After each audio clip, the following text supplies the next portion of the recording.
is right. Yeah, the Americans are très stupides.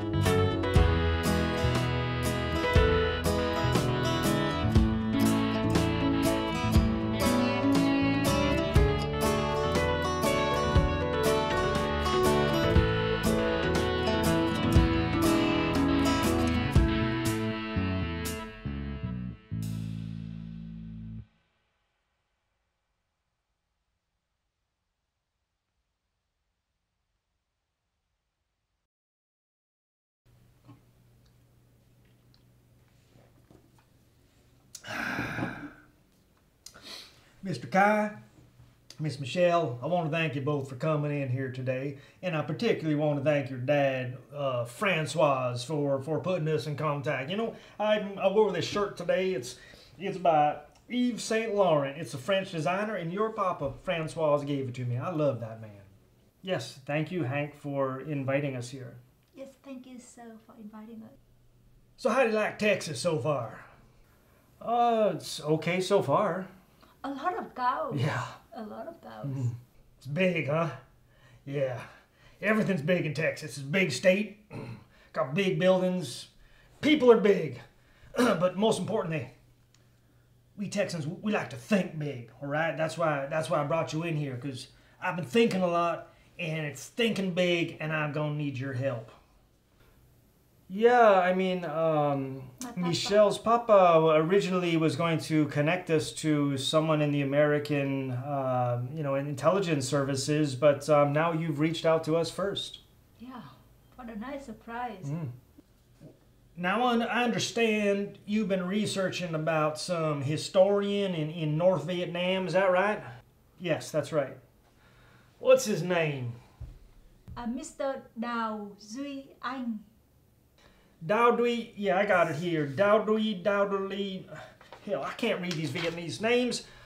Let's just call him Dale, all right? It's a good American name. Had a kid growing up with. They used to play baseball. His name was Dale. Great kid. Throw that fastball. Oh, it got me every time. So we call him Dale, all right? You know who I'm talking about. So this Dale, I hear Dale got in a little trouble up there in North Vietnam a few years back. Is that right? You want to tell me what happened? Yeah, in the late 50s, there were a couple journals that were set up, Nhân Văn and Giai Phẩm. I know you don't get like the names, but they were trying to get the government to allow for a little bit more of open expression. And Đào Duy Anh made some comments at that time, and afterward, he wasn't punished, but he was basically kind of pushed aside, and he never engaged in the serious kind of historical scholarship that he was producing before that point. Okay, now since that time, what kind of historical writing's been coming out of the North? Lịch sử chế độ phong kiến Việt Nam. Right, the history of the feudal system in Vietnam. Yeah, that came out in 1960, and there is some conferences that have been going on trying to find like the origins of Vietnamese culture, with these kings, the Hùng Vương, and they're trying to produce an official history, but that one hasn't come out yet. I knew it. It's just this Marxist mumbo jumbo. That ain't no good. We got to do something about this. So here's my plan. This is how I've been thinking big, all right? And I want you both to listen up. I want you, Mr. Layman Khai, to head up into the North. We're going to infiltrate you up there. And I want you just to kind of blend in with the population, you know. And then you go meet Mr. Đào Duy Anh. And when you meet him, you tell him, look, buddy, you got to get back to writing the kind of histories that you were doing before, all right? And, we can probably help him out. Give him a little financial incentives, maybe, tell him he can come and visit Texas someday. We're going to come up with a plan. What you think? Wait, you want me to blend in North Vietnam? Well, yeah, come on, you're skinny, you can blend in. Sir, but Layman Khai is white. I hadn't thought about that one. Michelle, I'm starting to like you. You think big, just like us people down here in Texas. That's a good idea that I had overlooked. Damn, now my plan just went down the tubes. Oh, I'm sorry. I neglected to offer you any refreshments. Would you like a choco room? Oh, no. That's okay. No, thanks. Huh? It's a chocolate mushroom. Mushroom? No. No, thank you. No, it ain't like the kind them hippies are eating. Just little chocolate. Got this friend in Japan. Name's Tanizaki. He gave this to me. I don't know. He got me thinking. I think that Japanese economy is going to take off one of these days. They're going to be selling choco rooms, all kinds of stuff to people all around the world.